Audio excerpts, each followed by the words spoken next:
अब आया।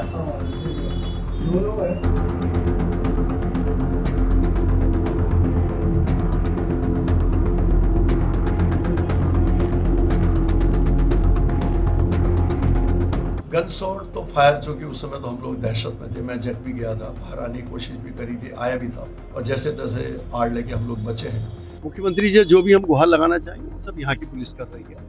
हम चाहते हैं कि वो जो भी अज्ञात लोग थे, जो भी सिरफिरे लोग थे, उनको तत्काल पकड़ा जाए और उनको कानूनी कार्रवाई उनमें अमल में लाई जाए।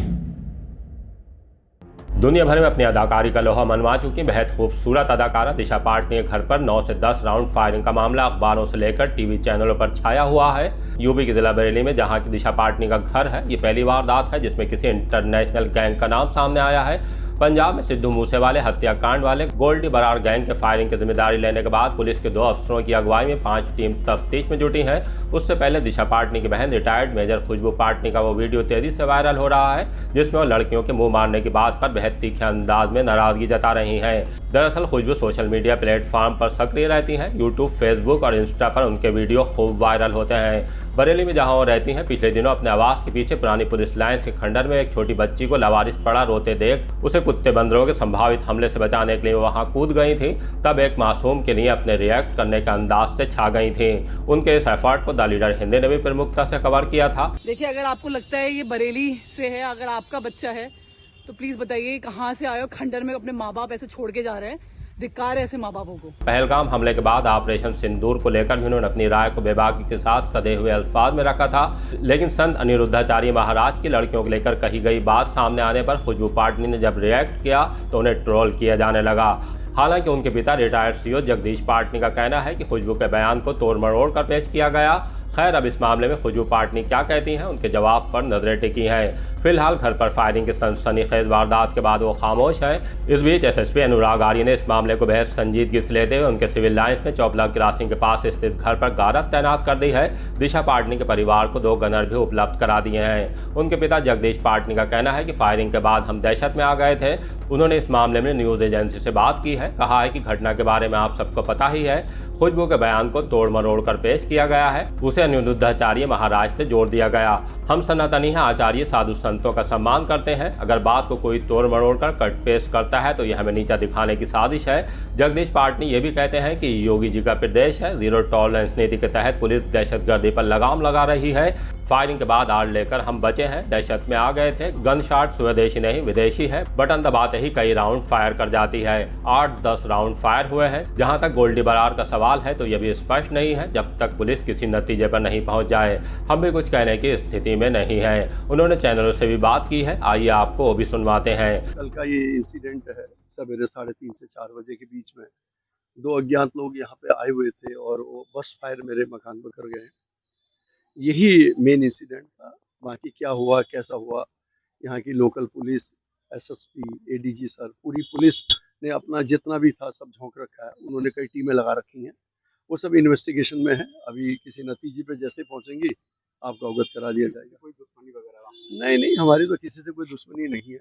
अब पुलिस में रहने के बाद जो अगर कोई दुश्मनी मानता तो हम कुछ कह नहीं सकते हैं, लेकिन जहाँ तक मेरी नॉलेज में मेरी तो किसी से कोई दुश्मनी नहीं। अभद्र तो वो कभी कर नहीं सकती। हम लोग सनातनी हैं, हिंदू धर्म को मानते हैं और किसी भी धर्म के बारे में कभी हमने ऐसा सोचा भी नहीं है किसी धर्म को हम न चाहें या उसके बारे में कोई टिप्पणी करें।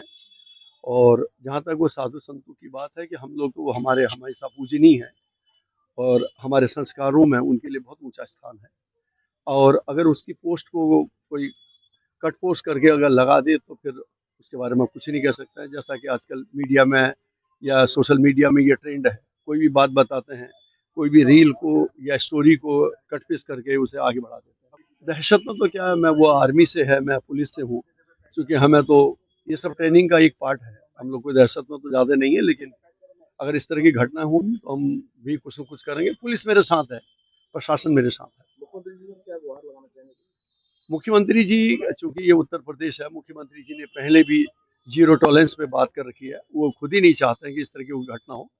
मुख्यमंत्री जी जो भी हम गुहार लगाना चाहेंगे वो सब यहाँ की पुलिस कर रही है।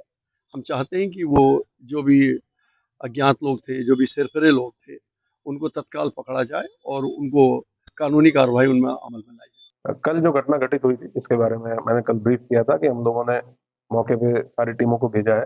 5 टीमें गठित की गई हैं जो ये चेक कर रही हैं कि क्या क्या एविडेंस हमारे पास अवेलेबल है। जो मौके पे खोखे बरामद हुए हैं उनको भी एफएसएल भेज के जानकारी करने का प्रयास किया जा रहा है कि किस प्रकार का असला, किस प्रकार की पिस्टल इस घटना में यूज हुई होगी। परिवार से भी मैंने अलग से बातचीत की है, उनकी अगर कोई आशंकाएं हैं उनके बारे में जानने के लिए। एक एसपी ट्रैफिक के नेतृत्व में 6ठी टीम हम लोगों ने सीसीटीवी कैमरा के लिए लगाई है, क्योंकि वो एक बहुत महत्वपूर्ण एविडेंस हमारे पास है, जिसके माध्यम से जो ICCC का कंट्रोल रूम है और अन्य भी जो प्राइवेट लोगों के कैमरे लगे हुए हैं, हम लोगों के कैमरे लगे हुए हैं, उनसे महत्वपूर्ण फुटेज प्राप्त हो, ताकि जो वाहन यूज हुआ है और जो लोग घटना करने के लिए आए हैं उनके बारे में उनका हुलिया पता करने में हम लोगों को मदद मिल सके। उसी पे अभी सारी टीमें काम कर रही हैं। परिवार को हम लोगों ने सुरक्षा व्यवस्था उनकी सुनिश्चित की है। वहाँ पे एक आर्म गार्ड पुलिस लाइन से लगाई गई है, उनके साथ सुरक्षाकर्मी भी साथ में लगाए गए हैं और ये 6 की 6 टीमें हैं। लगातार सीनियर ऑफिसर्स के द्वारा सुपरवाइज किया जा रहा है और हम लोग उम्मीद कर रहे हैं कि जल्दी हम लोग घटना का अनावरण करें। घटना किस प्रकार से हुई, क्यों हुई, कौन लोग इसके पीछे थे, इसके बारे में विस्तृत जानकारी हम लोग निकाल पाएंगे जब घटना का अनावरण होगा और अपराधी पकड़े जाएंगे, उनसे डिटेल में पूछताछ की जाएगी। सर, क्या लगता है विदेशी पिस्तौल से फायरिंग हुई है? क्या इस परिवार के फिरौती वसूलने की कहीं कोई बात निकल के सामने आई है? नहीं, इस प्रकार की कोई भी ना आशंका परिवार के द्वारा बताई गई है और ना ही इस प्रकार की कोई बात फिरौती से संबंधित किसी भी प्रकार की कोई बात अभी तक सामने नहीं आई है। जो वेपन यूज हुआ है उसके बारे में जरूर हम लोग एफएसएल भेज के ये जानकारी करने की कोशिश कर रहे हैं, क्योंकि वहाँ लोकल लोगों के द्वारा 6-7 राउंड फायरिंग की बात बताई गई है और कुछ लोगों के अलग अलग वर्जन है मौके पे, लेकिन जो फील्ड यूनिट के द्वारा भी वहाँ पे मौका मुआयना किया गया, उनका भी ओपिनियन है कि मल्टीपल राउंड वहाँ पे फायरिंग हुई है। तो कौन सा वेपन इसमें यूज होता है इसके संबंध में कंक्लूसिवली बताना तभी पॉसिबल हो पाएगा जब जो हमें वहाँ खाली खोखे मिले हैं उनका एक बार टेस्ट हो जाए कि किस तरह का वेपन उसमें यूज हुआ है। 9mm के कुछ खोखे मौके से बरामद हुए हैं, तो ये तो क्लियर है कि पिस्टल उसमें यूज हुई है, लेकिन कौन सी पिस्टल यूज हुई है इसके बारे में कंक्लूसिवली अभी बताना पॉसिबल नहीं होगा। लेकिन महत्वपूर्ण क्लूज कुछ हम लोगों को मिले हैं। हम लोगों की जो साइबर सेल की टीम है वो भी इसमें लगी हुई है, सर्विलांस की टीम भी लगी हुई है, जो ICCC की कंट्रोल रूम की टीम है उसको भी स्पेशलाइज इसी काम के लिए लगाया गया है। तो उम्मीद है कि जल्दी हम लोग कुछ ना कुछ ऐसी लीड हम लोगों को मिलेगी जिसमें हम लोग घटना को वर्कआउट कर पाएंगे और कठोर कार्रवाई सुनिश्चित कर पाएंगे। सर, इससे पहले बताया जा रहा है कि एक दिन पहले ही फायरिंग के बाद लोगों ने वो उस घटना को सुबह जब लोग उठे थे, इतनी बातचीत हम लोगों के द्वारा लोकल लोगों से की गई, उसमें इन लोगों ने बताया कि जब ये सुबह उठे तो आपस में चर्चा हुई कि रात के टाइम पे कोई फायरिंग जैसी आवाज आई, तो उसको भी एस्टेब्लिश किया जा रहा है। उसको भी हम लोग क्योंकि सीसीटीवी फुटेज हमें लगभग सिर्फ घटना के समय का नहीं देखना है, उससे 72 घंटे पहले 72 घंटे बाद तक का भी हम लोगों को सीसीटीवी फुटेज देखना है कि कौन कौन लोग वहाँ आए या कौन कौन लोग उसके बाद आए, पहले कौन कौन आए। इसीलिए थोड़ा टाइम उस चीज में लग रहा है, सीसीटीवी फुटेज को देखने में लग रहा है। तो ये कंफर्म हो पाएगा कि पहले की घटना क्या थी वहाँ लोगों के द्वारा, लेकिन ये बताया गया कि एक दिन पहले रात के टाइम पे फायरिंग की उनके द्वारा सूचना उनको आवाज सुनाई दी और जब सुबह उठे हैं लोग 6:30-7 बजे तो आपस में जब बातचीत हुई तब उन लोगों ने एक दूसरे के साथ शेयर किया, तो उसके बारे में अभी हम लोग साक्ष्य संकलन कर रहे हैं। बहरहाल अब पुलिस की तफ्तीश और रिटायर्ड मेजर खुशबू पाटनी के जवाब का इंतजार कीजिए और देखते रहिए द लीडर हिंद, खरी बात मजबूती के साथ।